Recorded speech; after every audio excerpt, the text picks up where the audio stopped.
Yeah.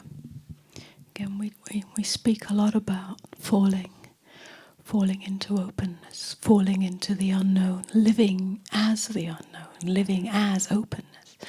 And even though to the mind those words don't make sense, or the mind scrambles to understand that and comes up with all sorts of theories as to what that means, there's something in us, in each of us, when we see this over and over again, either through the songs or through the dialogues and the discourses, and that it speaks so deeply, it resonates so deeply, because that is our deepest longing.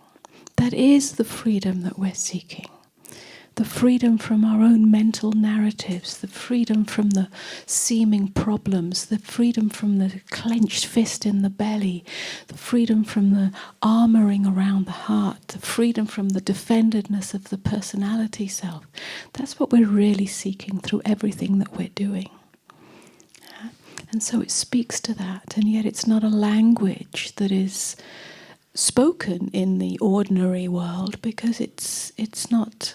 Well, it's not relevant to that, yeah? We have to navigate the world. And so a different kind of language is used. But that's why we gather in groups like this. That's why we go on retreats, so that we can tap into that and receive nourishment just from the dialoguing itself, just from the language itself, just from the places it takes us. There's a deep nourishment in that. Yeah. We yearn to live as the openness. Yeah, we yearn for that, because that's our true nature. That's where we came from, that's where we're going, and that's what we already are, even though it doesn't seem like it. How can we recognize that more and more? How can we give our allegiance to that more and more, even when the clock is ticking, even when whatever hardships are around? These are the questions. These are the discoveries.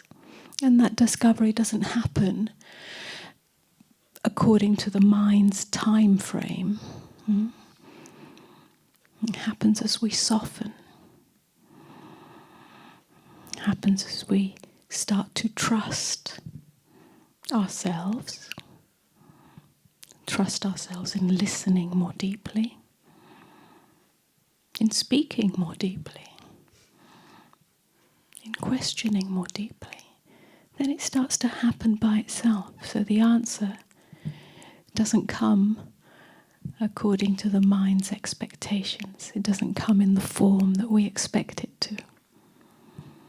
It comes as an inner knowing, an inner unfoldment. And that doesn't take time. It happens in an instant. But it does take time. There's the conundrum of life. There's the paradox of life. The closer we come to truth, and the closer we come to living as that truth, everything becomes paradoxical. Everything. It's this and that.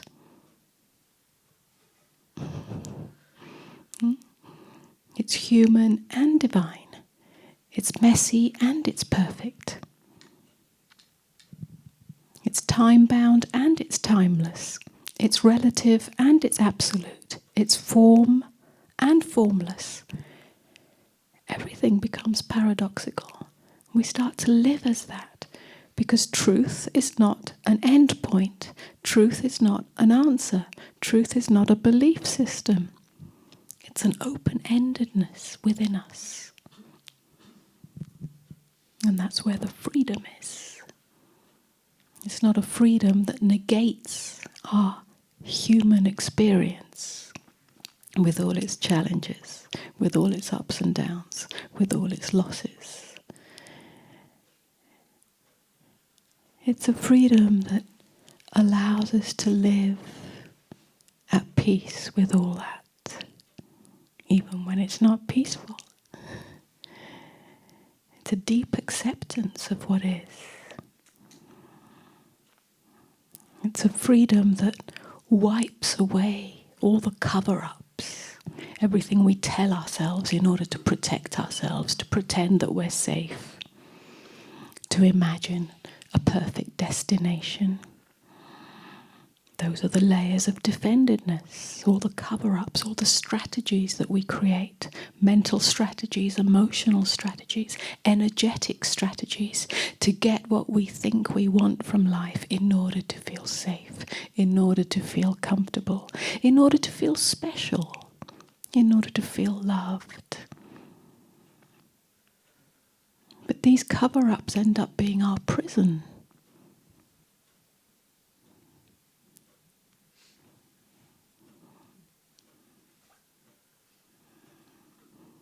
So then where there is no real fulfillment in that. Fulfillment only comes when there are no cover-ups.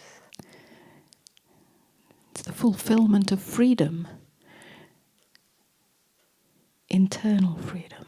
Nothing to do with the external. You could be in a jail cell, in a prison cell, and still this freedom is available.